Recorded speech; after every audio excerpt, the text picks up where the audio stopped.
Alright guys, here we are with part 2 of this video. Camera's connected so you guys can see. So I got the setup, got a tablet now, running full Android, so shouldn't have any issues now. I will be able to demonstrate the camera trigger with the exception of, I'll show you with the two apps. Obviously the other one you have to pay, it'll probably be more seamless. But it's pretty seamless as it is, so let me demonstrate first. We got the audio setup. I got the volume control. I still have one thing to figure out. One glitch that I noticed with this audio control, well, this volume control, not audio, but volume control. It seems to keep the apps from pulling up the keyboard. So for whatever reason, if I wanted to,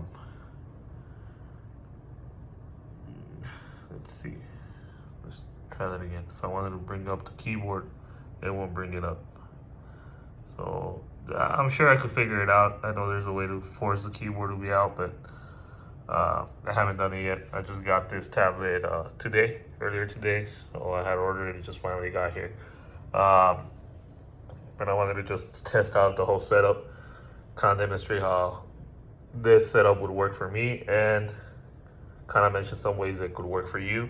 And there's a lot of videos out there. Actually, I was watching a video from Soundman Inc. He's on YouTube, so you can find him. His video for today is on installing a radio behind this. Obviously, he had a hard time, but he kind of goes over the basics of it. But for me, I want to run it to a DSP, which is a little bit different setup. So what I have here is, this is for volume control, as you can see. Let me actually turn down the exposure so you can see a little bit better. But turn it over here, all the way up, all the way down, again, all the way up, all the way down. So that's how that works. So that's plugged into the USB hub right here. So this USB-C hub, one of the USBs is being occupied by the volume control. I have this one charging. So this is the charging. It's putting charge in here and charging the tablet, which is 100% already charged it. Now the audio out, I'm getting the audio through HDMI, bringing it out. Well, let me cover that. Bringing it out to this converter, which is then, it needs to have power too, so it needs to have like 5-volt power. So I have it running to my TV right now just because this is the closest plug here, so I don't have to run another cable. And then I have the optical coming out. Let's see if I can get this to focus. Yeah, optical coming out. Oops, sorry, bumped the camera there. And that's just like a motion. So when you have the motion, it's getting close to something that lights up. And sometimes it glitches out, so I'm just gonna turn it. So that's how the audio is coming out, and the optical is running to my soundbar, which I had already showed in the previous video. But so that's how that works. So the HDMI goes out, pulls out audio and video, obviously, and then you can convert that and try to keep as much fidelity as you can through optical out, you know. And the alternative of this, you could ditch all this, pair this through Bluetooth or through USB directly into your radio if it allows you to play files and stuff like that, or music through your radio. But you would have to have a radio installed behind it, either plugged in through USB or Bluetooth, whatever option you decide to go, or whatever is capable with your tablet, and play audio that way. And then that would also help incorporate steering wheel controls if you have them in your vehicle, because you could just do a adapter to your aftermarket radio that has the steering wheel support, and then, you know, have everything running through the radio. So this would technically just be at full volume and playing anything that through Bluetooth or through the USB. But it's a little bit more complicated because I'm running it to a DSP, and then I'm gonna get that into a line driver, which is gonna boost up the voltage a little bit, get that out to my amplifier. So it's a little bit more involved, but just trying to explain the basics right now. So I'll see if it helps out anybody that's trying to do something or figure something similar to this. Now, let me demonstrate how that would kind of work. So I'm gonna go to YouTube. I had no copyright music, so I can play here. So we have the volume all the way down. If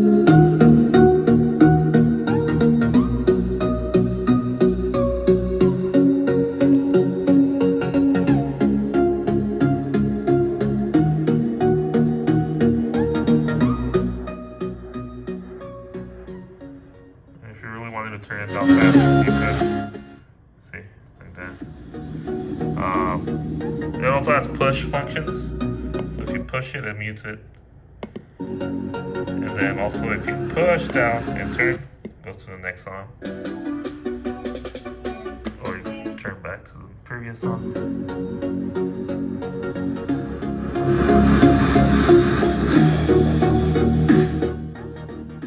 So according to this, it's not copyright, so hopefully it's true. So there you go, I just muted it.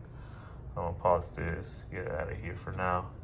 Now, the second part for me that's pretty important, and that would be reverse camera integration, which is this. This is an EC cap. I forget the chip model that you need to get to be functional with these things. And this is my makeshift camera. I have a power supply powering the camera, and technically this is what's gonna mimic me disconnecting and connecting back the camera.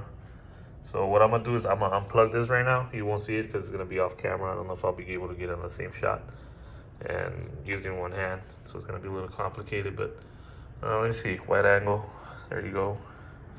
So let me mimic, so this would be reverse disconnecting, so you switch into park or drive. So there you go, plugged it out a little bit so you can see it's unplugged. So I'm gonna plug it in, this will be you switching into reverse. And I'll explain that right now. You get this little... All right, so sorry, I don't know what happened with the camera. It froze on the other video. iPhone issues, I guess, but whatever. So I'm gonna start over with the reverse camera. So obviously this is the prompt that I was saying that popped up. It gives me this warning for whatever reason, even though I already gave it mic permission, but I don't know, it's an app problem, I think. So you just grant it, and it gives you video. So that's the camera right there, looking at that box. So you can see the HDMI. Let me put my hand over there so you can see it. So that works, and then this would be me switching out of reverse. So this is what would happen. Boom, it would just close. So that's how that would trigger. And then say you switch it back to reverse again, obviously gonna prompt me again. Boom. Same prompt, it says the same thing. I'm just gonna click OK. And that's how fast it opens up. Boom. So technically, without that prompt, it would just trigger automatically. And I know there's other apps that do it, but they're paid. They're like $5. I will show those off later. Since I'm still in the stage of figuring this out, I haven't bought those apps. But there's a lot of options out there, and some that you don't need to pay for that are functioning. But I just like some of these. You know, there you go. I unplugged it again. Plug it in one more time. Show it again. Boom. Just hit OK. Boom. Reverse.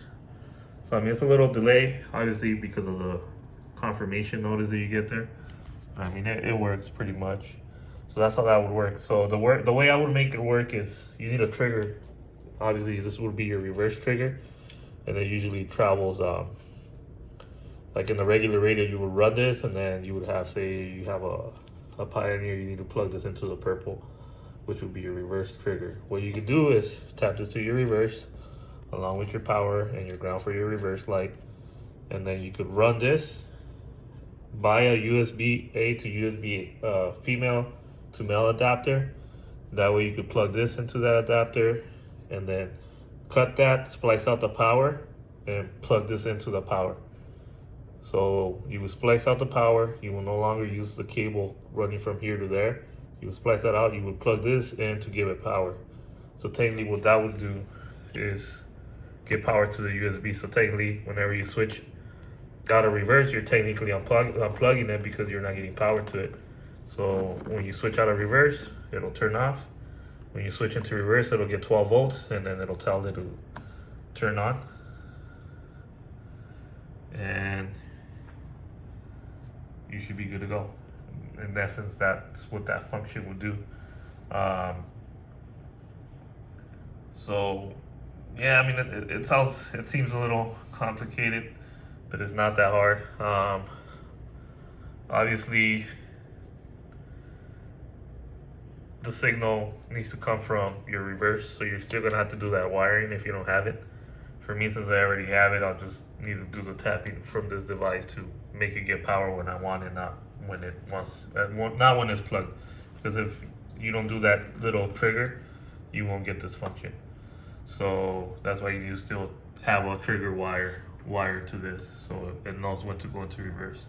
And then you'll plug in, and then your music should come back on. So that's the other thing that I think is the issue with this. Well, that some people might not like. Let me try to demonstrate it right now. Let me unplug this, leave it unplugged. Let's go back to YouTube. Let's play some music. Right? So you'll be playing music, and then you switch into reverse.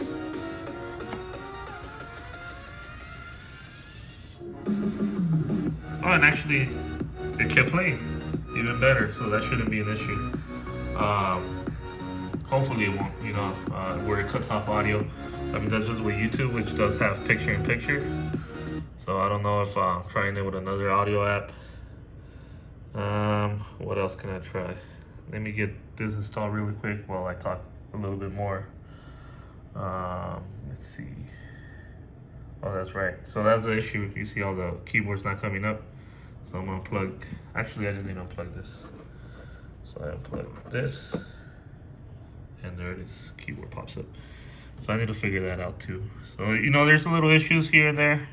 I'm still trying to figure it out, but I'm trying to get the basics down and explain it to you guys.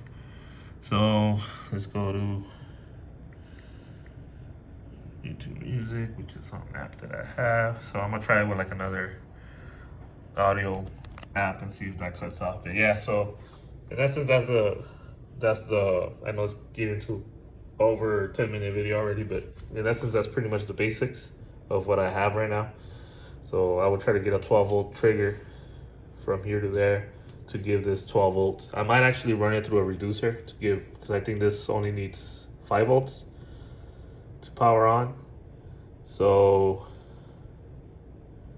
I haven't figured that out yet, but I think it only needs 5 volts to power on. So like I said, I'll cut the one coming out and then plug this into this. So whatever line's coming into this device will have the power, which would be the trigger. I know I kind of got a little mixed up right there, but so let me try to explain it again. So technically, you have power coming out from this hub right now, right? So you're gonna get a USB to plug in through here, and then it'll be a female to this side to plug this back into the other side, but then you're gonna cut it. The power coming from this, you're gonna fold back, and then whatever trigger you're having, you're gonna wanna wire to power this. So it'll give it the power, even though, how do I explain it? Even though it's not receiving it from the hub, it'll know to power on, it will power on and provide the signal that you need for the camera. So that'll be your reverse triggering it on and off. Like I said, you might need to step down from 12 volts to 5 volts. That's gonna be something I need to read on and try out and see if it works. Maybe I could do a 12 volt directly, I'm not sure yet. But once I figure that out, I'll let you guys know. But in essence, it should be pretty straightforward. I think it'll just be either it's gonna work, it's not, then I'm gonna try a 5 volt reducer. If that works, then good, we got it, So hopefully that app is installed already. Let me sign in real quick. I'm gonna get this. Sorry you have to look at my foot right there. Apologize for that. Nobody likes to see feet. Anyways, got an email right now. Let me put. Oh, this is gonna be copyright, so I'm just gonna turn the volume down. Oh, this is not plugged in right now. So let me turn the volume down, and I'm just gonna play something without volume, so it doesn't really matter what I play. Or I'm gonna play with really low volume, so I could hear when it cuts off, right? But it shouldn't copyright me. So right now we have this plugged in, unplugged, and then plug it in. And then let's go play right here. Let me turn it down. The music's still playing in the background, so you're still good. So audio should still play in the background regardless if this is on or not, which might have been a setback if it cut off. Some people might not like that, but at least for this application that I'm using right now, it's fine. I'll have to try it with the other one, see if that one cuts off the audio, and I'll let you guys know.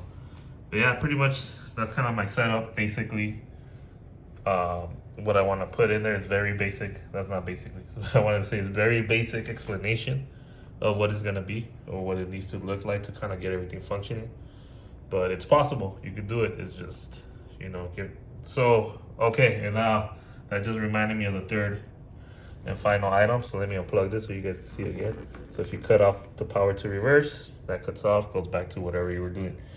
Now, the third problem that I'm facing, and you're only gonna run into this if you try to do something like this where you're not using a radio interface, would be Bluetooth connectivity with your phone.